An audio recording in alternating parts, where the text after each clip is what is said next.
travel in the hopes that we want to become a better person. Everybody does. That's why we cast off the bowlines and, set sail and we push ourselves into risky situations. But the reality is that the planning and the process to get to that point, that's where most of the change happens. And so I guess I found that if you try, the best advice that I've been able to give is like, if you try to compromise the process, the whole journey doesn't always work out the way you hope.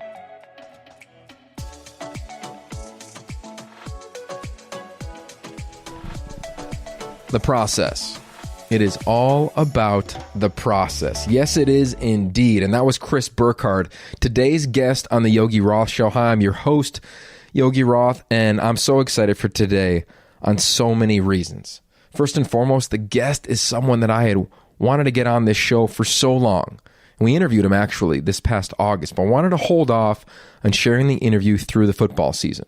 In the football season, there's so much action every day of the week. There's so much content that I did not want this conversation to get lost among some incredible and epic college football games. So I waited. Now, what I didn't realize is that Chris was going to be the 100th episode of this podcast. I literally just figured it out as I was preparing to record this open tonight. And I said, well, let me see how many I've done. And this is number 100. And what I love about that is when this podcast became a reality, the only goal was to try to answer the question, what does it mean to be human? And that's exactly where Chris Burkard and I get started. Now, Chris, I think I know he's going to inspire you. He inspired me throughout our entire conversation, much like many of our previous guests have done. And I think back to episode 1, when I had the opportunity to interview my mom, and I asked her about humanity. And I think back to the first film I directed, called Life in a Walk, and I talked to my dad as we walked the Camino de Santiago and spoke about humanity. And what I hope is from episode 1 throughout today's episode 100 and any piece of content that I'm a part of, we're simply seeking to uncover the humanity of whoever we're talking to, whatever sport I'm around, whatever performer I'm nearby, or whatever person we're listening to on the other side of this podcast. So I want to thank all of you for the support, the reviews, the comments, the sharing has been absolutely huge. This is one of the most joyful creations of content that I've ever been a part of, because every time someone gets on the other end of a telephone or a microphone, we really don't know where the conversation is going to go, but we do know that we're going to be uncovering and discovering the simple answer to the question of what does it mean to be human. So I'm going to get out of the way and let you listen to someone who's been around humanity all over the globe, in cold waters, in giant mountains, with his own family, and of course, in a van. This is Chris Burkard, episode 100. Thank you and much love. Really pumped to have our next guest, Chris Burkard, in on this podcast. Chris, been following your content for a long time. And I guess this podcast, it all explores one simple question. And the question is, what does it mean to be human? And out of all the people we've talked to, there's been a theme around their answer, but never exactly the same verbiage. So I want to kick it off with you for a guy who sees humanity all over the globe, in the water, in the mountains, on land, and up in the air. What does it mean to you to be human? Oh my gosh! Oh, you're starting with a hard one. Yeah. Straight into it. I like that. Shoot, it's funny. I think that's something that's really changed and evolved for me over the years. As you travel more and as you have kids and things evolve in your life, I think that the idea of humanity in general just kind of changes. And I started my career for selfish reasons, because I wanted to see the world, and the more I saw of it, the more I felt the need to share it. And I guess, to be human is such an interesting concept, but I think it changes. It's a little different for everybody, is what I'm getting at. And for me, I guess the best way I can describe it is to really, get to a place where we can willingly give something of ourselves, in order to make somebody else's human experience, become better. Whether that's sharing what you love or sharing your art or acts of service or whatever. I think that for me, kind of gets down to the real root of the whole thing, is like how, we make ourselves feel, I think, the most sense of humanity when we're actually like, in some way giving something of ourselves to somebody else. So I love that, man. I'm a college football analyst and a broadcaster, and I talk to a lot of college kids when I go on campus. And a couple of weeks ago, a young student said, what's the biggest piece of advice you can give me? And I was like, oh, man, I hate this question, right? Like, he started right off the bat. And I said, I think it's to give everything away. But to give stuff away, you got to go gain it. You got to go gain experiences so you can give those lessons away. I'd be curious because, it's an interesting time in the world right now. And your photography and storytelling skills cross over a bunch of different lenses, right? From the ocean to the mountains, like you referenced earlier, but also you posted a picture back in the day of, I believe you were in Nicaragua, right? I think you see the eyes of people. So I'm curious, where have you been given the most that's impacted you along your journey? Man, it's funny because people always think, they look at the photographs I shoot and they think like, oh man, it's got to be these, big adventurous expeditions that are the most rewarding, or when you find some incredible wave way out in the middle of the world, or whatever. Those things are truly like, they're stunning and they're such fulfilling things. But for me, I think that where I've become the most fulfilled and where I've gained the most experience is really, it's honestly, it's not even in, those great triumphs. It's usually the moments before. We travel in the hopes that we want to become a better person. Everybody does. That's why we cast off the bowlines and, set sail and we push ourselves into risky situations. But the reality is that the planning and the process to get to that point, that's where most of the change happens. And so I guess I found that if you try, the best advice that I've been able to give is like, if you try to compromise the process, the whole journey doesn't always work out the way you hope, and I think that that's a really critical thing.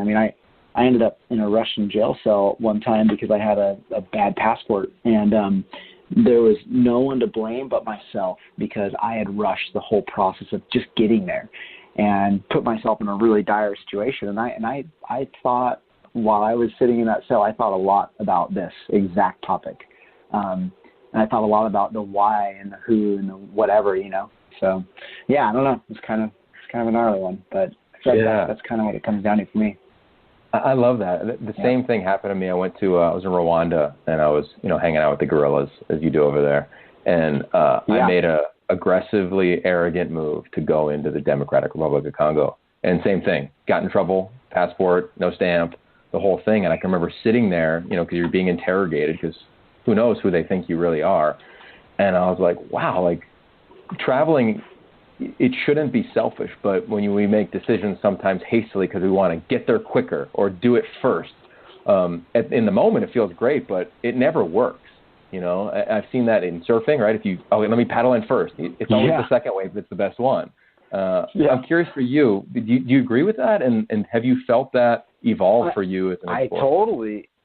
Yeah, that's you force things; they never really work out that way. And the ocean's an interesting example you bring up, Yogi, because it's one of those ones that, it honestly, like, the more you try to insert yourself and push through it, the less likely you will be successful. It's one of those things where if you're in the shore break and you're shooting big waves and they're crashing over you, you have to be willing to let go. You have to be willing to immerse yourself in it, but at the same time go with the flow. As cheesy as that sounds, there's so much truth in it. I've seen people try to force their way through shore break and almost break their neck. And it's a funny thing because that's one of those instances where, unlike a lot of other sports, it requires that of you, specifically. Yeah, that's beautiful, man. I know you're aware of this, how mindfulness has become this vogue topic. I was reading some of your stuff and watching your stuff preparing for this, as well as just kind of taking it over the years. And you said something that I want to ask you about. You said anything that is worth pursuing is going to require us to suffer. Now, as a jock, that's easy. You got to train to go get the victory, to play well. But if you, read Thich Nhat Hanh, or you understand the art of mindfulness, there's a joy in suffering. Right.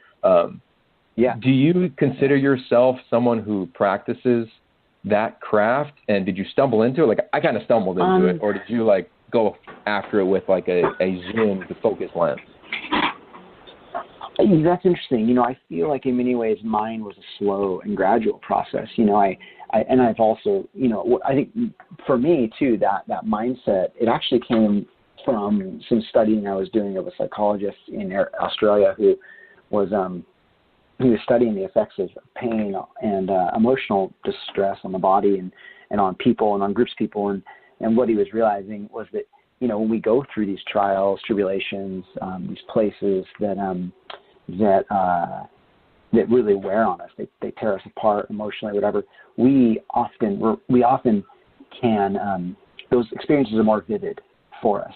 The memory is more vivid. The you know, like, for example, if you're in the water swimming around, it's freezing cold. You know, if I look back on, you know, a decade of travel, those are the trips I remember the most. Those are the trips that feel, and I can smell them, and I'm still in that moment. So I feel like in many ways I've realized that, you know, those are things that have kind of in many ways changed who I am and changed the way I've looked at this idea of suffering. Like, when I think about my craft and what I want to create for the viewer, for my editors, for my clients, for myself, I want to be able to give something of myself and be able to give something of to remember it by. And that's the reality, is that I have a physical photograph to look at. Maybe you look at a trophy, maybe you're looking at something else, but when you pick that up, I still am brought back to that experience. It still feels real for me. And that's why I think pain is an integral part of forcing ourselves to truly like live in the present, right? You know, people always ask me, like, how do you find the motivation? And I'm like, it's easy. If I wanted to stay in bed, I would have stayed home, you know? I love that. You know, you're known obviously for having an elite eye. I want to dive into, how do you feel about your ears? Because I think to see something, we have to listen like our life depends on it, whether that's the break, whether that's a bird, whether that's just the wind. Do you look at, like, what comes before snapping the photo and seeing with your eye? Is it what you hear? It's funny. I think in many ways, the first thing I start to think about is I would say that the best images, they require more than just your vision, right? They require all of your senses. They require, and that's the thing, is like, before you take the photograph, like a great picture starts when you're staring at the computer trying to plan out how to get to a rural, remote Russia. That's how it starts.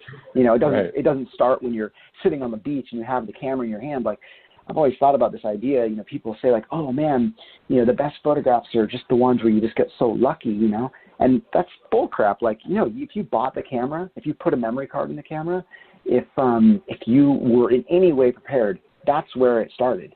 So it wasn't necessarily with your eyes or with you, it was listening, you know, or using that, you know, just being intelligent as to what you're doing. You know, that's a big part of it. Yeah. How do you think that you see the world, if you had to finish that sentence? I see the world as hopeful, and I have kids, and I know that if I can do a good job raising them right, that they might be able to put out something good into the world, and so on and so forth. And that's what I hope. I love that. Like, I went back and, you know, did the deep dive on your IG page. I went back. I was curious what your first photo was, and it was a handstand in Iceland. Yeah. It looked like, and I kind of chuckled, and I was like, I love that you did the world upside down. You know, like I can dig that, being a guy who's, you know, seen the world through some awkward lenses, according to probably my parents and close friends, of making choices that maybe weren't popular in life. But is that something you've always seen? I mean, we've read about at 19 you went on your van life trip and, you know, you traveled with your grandpa, and things like that. But have you always been upside down in your eyes, or maybe other people's eyes? You know, I think that, you know, according to my parents, I definitely took a very alternate path. You know, like I was kind of slated to be the first person in my family to have a college career and college degree and had scholarships, and everything was going good. And if they had their way, I would have stayed on that path, but I didn't, and it created a lot of strife. And but I felt like I had to do my own thing, and I feel like that's an important part of growing up and realizing, you know, that we each have I don't know, we each have a responsibility to do what speaks to us, and that's really important. And I think that had I not followed that path, I would have really regretted it, So. What is that? What's that conversation like when you come home and it's, all right, I'm going to leave school here and got a camera. See ya. Well, it was a slow conversation. It definitely was. It was a lot of arguing, mostly because the concept that what I wanted to do, I would be better at if I had a college degree. And I'm like, there's no college degree for this career path. There's nothing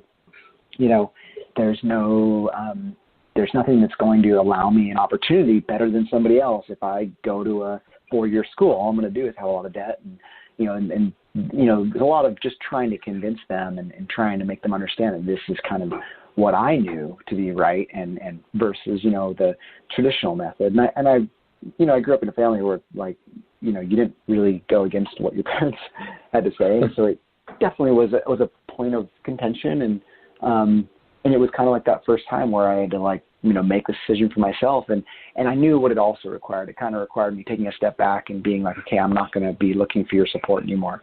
And they understood that, and that was a really big deal. I mean, that was scary as a kid.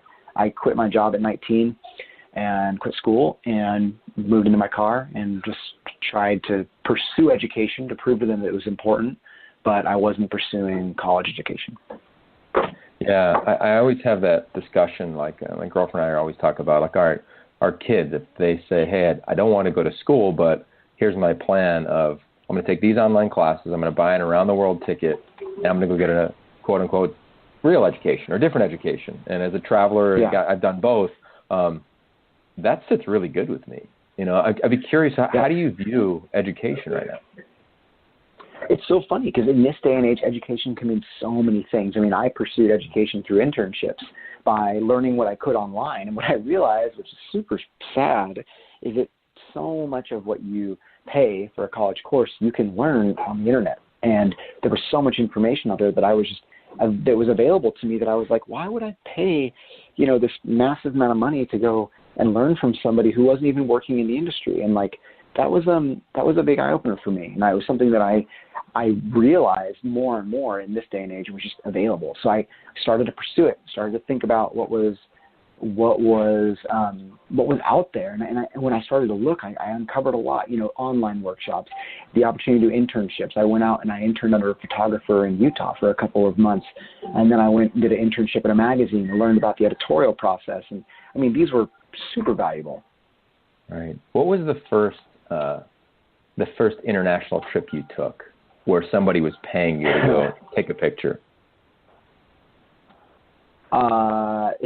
It's funny is the first one, which was probably one of the biggest problems ever, was I went to Yemen, Dubai, and Oman, and my parents were losing their minds. This is a couple of years after 9/11, they assumed that the Middle East was all one big melting pot and that I was going to be thrust into it. And they had, the fears were legitimate. I understood, but I just knew that this wasn't something that was going to be.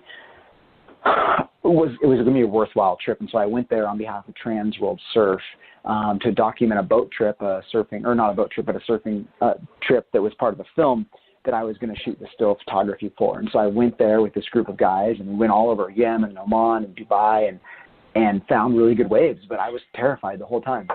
Yeah. Have you read The Alchemist?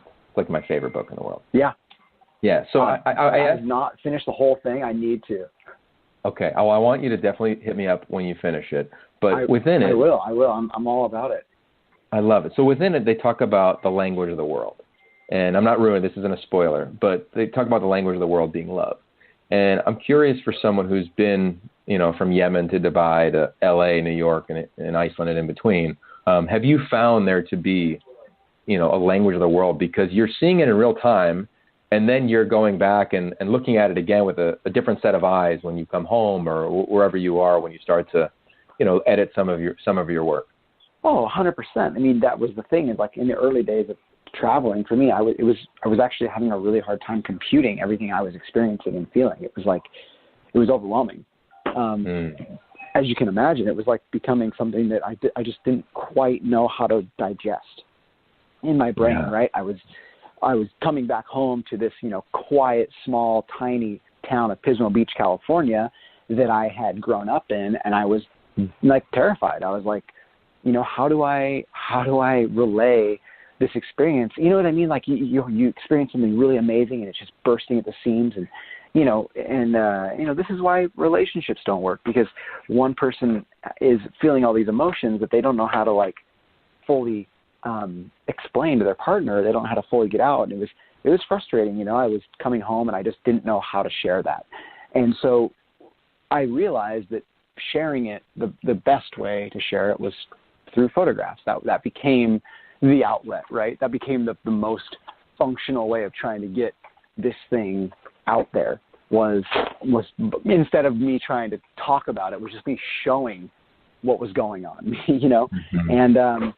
And that was really that was hard, this is kind of why I think social media has become such an amazing tool for me and for a lot of people, is because we have this opportunity to really like explain and expand upon the feelings and emotions that we have, and places are giving us, right? So that was an eye opener, those first couple of years doing it, and just being a kid, and you're armed with this incredible communication device, a camera, but you don't really quite know how to use it yet. Mm-hmm. Yeah, that's power, man. I can remember seeing some of your work in Iceland, and I went 2 years ago, right after football season. I have this thing. I don't know if you feel awesome. it. Yeah, and I need to feel small after football, because college football, in the U.S. is huge. So you're going to sold out stadiums. Yeah. It's awesome, and I always want to go feel tiny. So like it's been Cuba or Iceland, or I did New Zealand this past off season. I'm curious for you, when you stumbled into Iceland, we've seen your film, and we'll send all the links in the show notes of Under an Arctic Sky. You transitioned from photography to, at least to the world, to cinematography. What's the transition like when you drop into a place that, I highly recommend it to everybody. It is, to me, it's like if we knew what Mars looked like, that's Iceland. Like, it is just magic when you go there. I totally agree. There's nothing like it in the planet, really. So when you made that transition to cinematography, what's that like? Is that a fluid transition for you? Was that a challenging one that you wanted to do in terms of telling a movie through the art of motion picture versus still images? Huge challenge for sure. Definitely nothing that was like, definitely nothing that came like right away and made a lot of sense and was something that I was like, oh, okay, I get this now. This is all good, easy. It was actually like a really awkward thing to try and embrace. I had no idea what I was doing, but just like social media, which is funny, like the reason that I got into filmmaking, the reason that I made Under an Arctic Sky, was because I knew that was the best way to tell that story. There was no other way to tell this story, because we came back from this trip and I had all the images and I was so pumped, and it was such a sick trip, and you can imagine all the feelings and emotions, but to come back and be like, well, like nothing I'm sharing, nothing I'm going to share is going to do this justice. So that was the point that I was like, okay, well, this can't just be a still photography thing. It has to be moving pictures. It has to be a motion project. And that was really the catalyst for wanting to make it into a film, was that this needed something more. This needed something a little bit bigger, a little bit more profound. And I basically everybody's always like, oh man, how'd you do it? And I'm like, well, basically I just, had to invest every cent I had into this project. And, it was like the most expensive college education I never wanted in my entire life. That's really all there is to it. And you can make a film too. I didn't do it all correctly. It wasn't, I'm grateful that the film turned out how it did, but I don't have some like recipe for success that we managed to stumble upon. We just did our absolute best and tried and ended up in the end just basically having to leverage every cent that we possibly could to make it work. So it was challenging, to say the least. But what I gained from that was experience that you couldn't pay for in school. It was just something that was really incredible. And if anything, you have to come back to the fact that you have a mission statement. And everything that you do as a creative person or as a should ultimately come back to support a general idea or a thought. And that's essentially kind of what that film was about. It's like I wanted to inspire people to embrace the challenges of being in these amazing places. I wanted to inspire people to, not necessarily seek out the safe and the routine and the familiar and the known, and just like be open to opportunities that I know are waiting for them if they just are willing to push themselves into these scenarios. So that was really, I think, what it came down to. And I felt in many ways like it was a calling that I was given, and I had to kind of answer that. Yeah, I follow up on that. I've made a couple films, and to me, the most anxious part was always the screenings prior to it being live, and you getting this feedback. And I remember asking a friend who is a music agent, and he reps like big music people. I said, "What do the greatest musicians do when they get feedback?" And he goes, "They tell the story that they have to tell." And I wonder for you, like, do you've quote unquote made it according to the world, at least, right? Your movie's everywhere, you're crushing it on social, but do you still have those moments as an artist? Sure. Yeah, but do you have those like vulnerable moments where you're like, shit, like this might suck, or like maybe they are right, maybe I should change it? And then do you have a course correction process to say, hey, this is my, as you reference, your thesis, your statement to come back to? I mean, it's one of those things when you're getting that feedback. I know exactly what you're talking about. It's one of the most frustrating things ever. And there are certain things where you have to realize, like, you are going to have a different opinion than other people, and that's okay. And I think that you need to really trust those who you're sharing it with, because you don't want to cast your pearls before swine. You don't want to share something with somebody who's not fully going to appreciate it. And that's just the truth of the matter. You don't need to give everybody the opportunity to give you their opinion, because that's one thing that happens when you do allow people to give you their opinion. They give it, right? Or if you ask them for it. If you don't want their opinion, then don't ask for it. So there's kind of some complications there, as well. And it's just it's one of those it's one of those complicated things where, like, it's such a hard place to be in. Like, I felt like that is one of the biggest marks of being somebody who is successful and isn't, is the ability to filter feedback and either apply it or not apply it, or just be able to immerse yourself in the good and kind of pull apart the bad things. You know what I'm saying? Like, that's one of the challenging things too, is that everybody gives you more than you're ever going to need. So being able to kind of figure out which parts of it are going to be beneficial and which parts of it aren't, that's really helpful. And there are times where I sit back and I'm like, I feel grateful that everything is kind of panned out the way it did, but I also love knowing that it came with sacrifice. Yeah, I love that too, man. A couple more, we'll get you out of here. Curious, I saw the great little short film you did on your van, and I have a follow-up on the van life for sure, but I want to know, how far are you willing to go for your shot, for the adventure? You talk about your family. I mean, there's no end. There's no end in that. There's no end. I would go as far as I needed to go. I mean, in terms of the planning and the process, that's the thing I've noticed different for myself and other people, is like, it's not so much about thrusting yourself into a dangerous situation. It's just about when the planning gets tough, or the traveling gets tough, or the whatever, that's when I feel like I thrive the most. That's when I feel the most like I'm giving, like it's worth it. That's when it really starts to feel good, because that at the end of this, that's the thing I've realized, is it's not so much about the photographs, it's that at the end of all of that, you're going to have an amazing story to tell. And that's what I love. I love knowing that, like, I'm just cultivating an epic story. Like, this is going to be one for the grandparents or the grandkids or whatever, like, this is where that stuff happens. When you're, 40 hours into some long travel stint, or, your passport just got taken away from you at an age, I don't know. That's when things get interesting, right? Right. I think it's a matter of shifting perspective. How does that work at home with a wife and some kids? She's not stoked when that happens.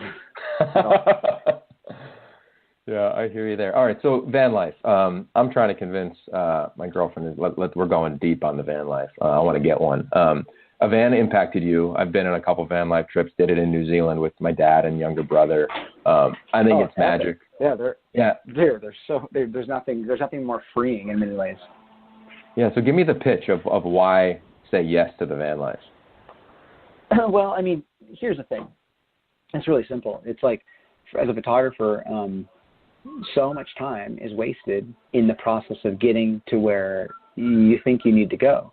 I mean, there's something really special about all of a sudden just wherever you are, there you are. You know, you've photographed this one beautiful place at sunset, and then that's where you're sleeping. And then you're waking up in the same location, or you're waking up exactly where you want to be. And there's some, for me, like the epitome of van life is being able to like park the thing and never have to get outside of the car, the vehicle. That's why like having a trailer or having a truck with a camper, like if you have to get outside and set up your thing, I just want to like park the car, take two steps, walk into the back and lay on a bed, and you're done. That's it. Like that, like there's a very different thing between having the van that has a walk-through, cab over, walk-through, going to your bed versus like setting up some rooftop tent on the top of a Toyota. You know what I mean? Like those aren't, and I guess for me, I've always loved the idea that like, it, you know, it's not traveling, you know, it's not traveling with just what you need. You know, you have a lot of extra crap in there. You have a lot of room. You know, you're kind of geared up for any adventure, which is like part of what makes it so cool. For me, you know, I've got my climbing stuff in there, my surfing stuff. I've got everything I need for what might come my way. And there's just something like really fun about that. You know, it feels like you're cruising around in a mobile fort. That's all that it really is. Like, and if you've ever played in a fort as a kid, then you know what's so fun about it. That's great. I love that. We need that on a T-shirt or something. Regarding your spot, I drove up last year. I was with my parents, went up the coast, went for a little surf trip, and I stopped into your studio. Did you have a vision for that at like 25, 26, 28, you know, when you started to pick up steam? Like, how does that happen? Never really. It's funny because I actually like I've had a multitude of different offices, and I just always wanted. I had a gallery in one town. I had my office in another. People would come by, check out work, and I wasn't able to be there. And I kind of always had this idea that I wanted to create a space where people could come hang out.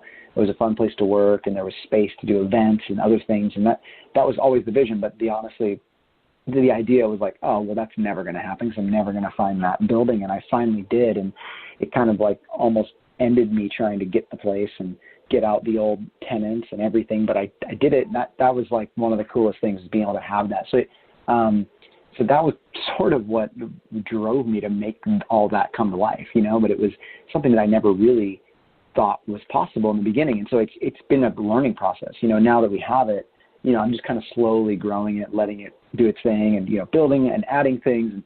But I guess that was always the dream. It was never really the dream from the beginning, but as work progressed, it was the idea of having a community space was like really important to me, right? I didn't know if that was like destined for me or not, but it's given a lot of joy to others that are able to come by, and myself in general. So that's been like now it's a huge part of it. I couldn't imagine life without it, you know.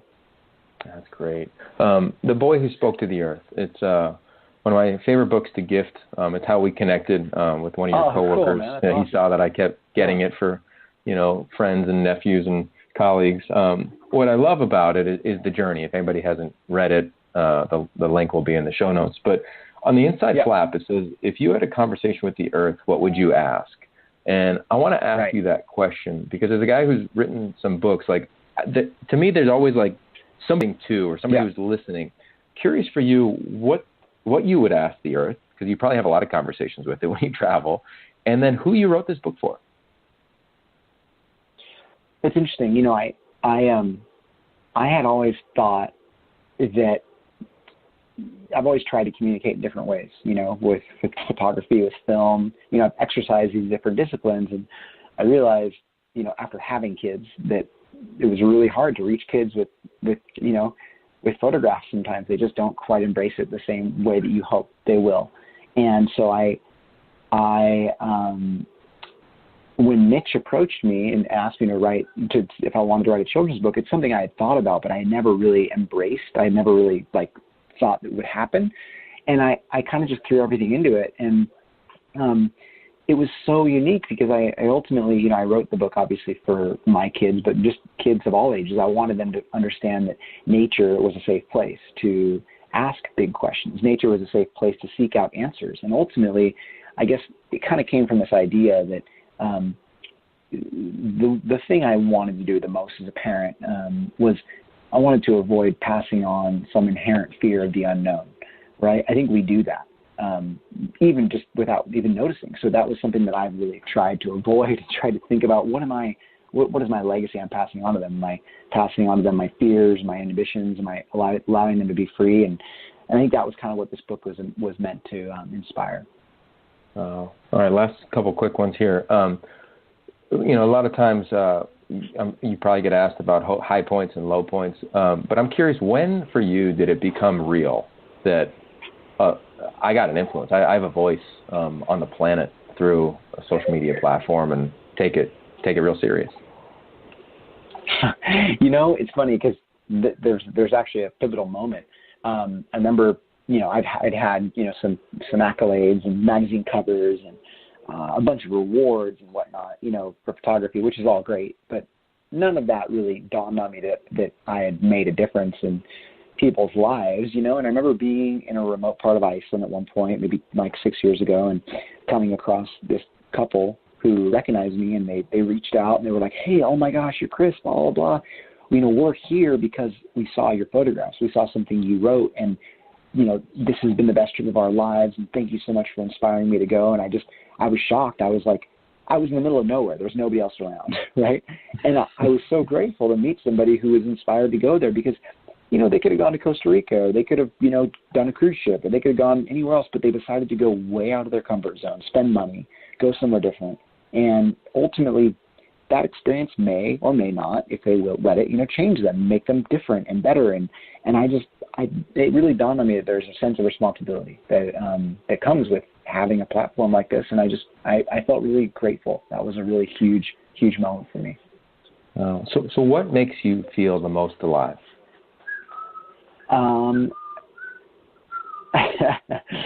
Man, that's a hard one. I think that, I've not really had that question in a long time. I think that's changed, it's definitely not like taking pictures. I think it's, it comes down to the very simplest thing of I love educating, teaching workshops, teaching people, helping them kind of pursue those goals or whatever. The film I did, being able to inspire people, when you're able to unlock something for someone, allow them, give them a voice. That's really important to me. That's everything. Doing that through film, through photographs, through teaching my kids alone, teaching them something new. Like I rode 4 miles with my son this morning on his bike, and that's insane. Because I'm like, dude, you're like 6 and you're just cruising all around. We're doing this together. This is something I like to do. Now we're doing it together, and I'm not actually having to push you to do it. That's crazy. It's freeing, right? You teach them a skill, and then they all of a sudden do it. And that's a really refreshing thing. So I guess that's what gives me the most.